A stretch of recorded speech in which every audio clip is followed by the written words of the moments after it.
Moi, j'ai repris la société Mecaprec le 1er juillet 2008. C'était une société qui existait à Lavelanet depuis 1986, qui employait à l'époque 12 salariés, très exactement avec le gérant, et bien, originaire du Pays d'Olme, toujours l'envie depuis plusieurs années d'avoir une société à mon nom, parce que j'avais développé des choses ailleurs et que je trouvais ça intéressant. Et c'est ma femme qui m'a parlé de Mecaprec, qui était à vendre à Lavelanet, et on est venu visiter comme ça, donc en juillet 2007 pour acheter ça à partir du 1er juillet 2008. Donc aujourd'hui, nous sommes 53 personnes.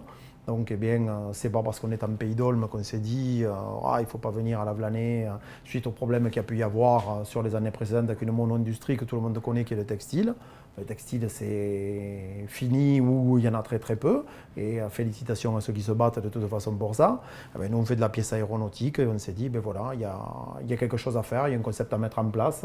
Il y avait des gens dynamiques dans la société qui avaient envie, notamment notre chef d'atelier aujourd'hui, qui est depuis le premier jour que j'ai repris, qui est Christian Gilles, qui s'est de suite investi avec nous. Et donc, on a créé une dynamique, une équipe. Aujourd'hui, on est plusieurs jeunes ingénieurs qu'on a intégrés, et d'origine du Pays d'Olme aussi, ou ariégeois, ou pas, et avec qui on se bat pour faire marcher un petit peu tout ça. Aujourd'hui, on espère que ça continuera encore longtemps. Notre chiffre d'affaires à l'époque, quand on a repris, 780 000 €. Aujourd'hui, on est à 6,3 millions pour notre exercice clos au 30 juin dernier.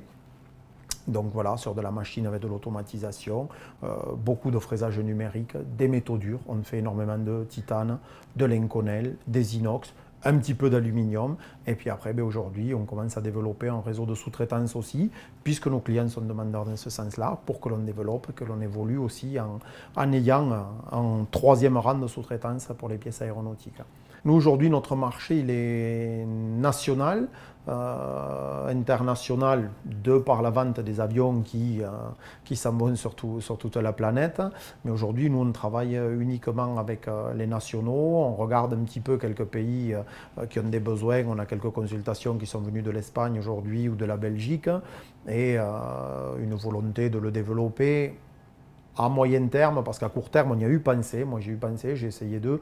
Mais il est vrai que face à la demande aujourd'hui que l'on a pour travailler pour le pays et pour la région Midi-Pyrénées, qui est sur l'aéronautique, se bat bien. Après, pour former un bon opérateur sur machine à commande numérique, il faut compter à minima 5 ans, quoi.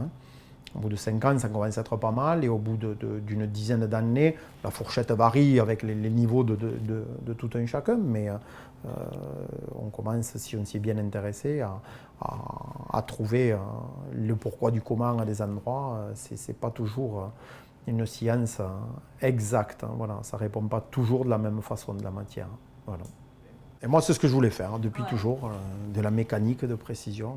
Et c'est vrai qu'on a été confronté plus jeune à des conseillers d'orientation, mais là, il ne faut pas aller là, pas la mécanique. Hein. C'était un petit peu les bourricots qui allaient en mécanique quelque part, et c'est malheureux. Et c'est malheureux, ouais. Et c'est malheureux parce que c'est un bien beau métier.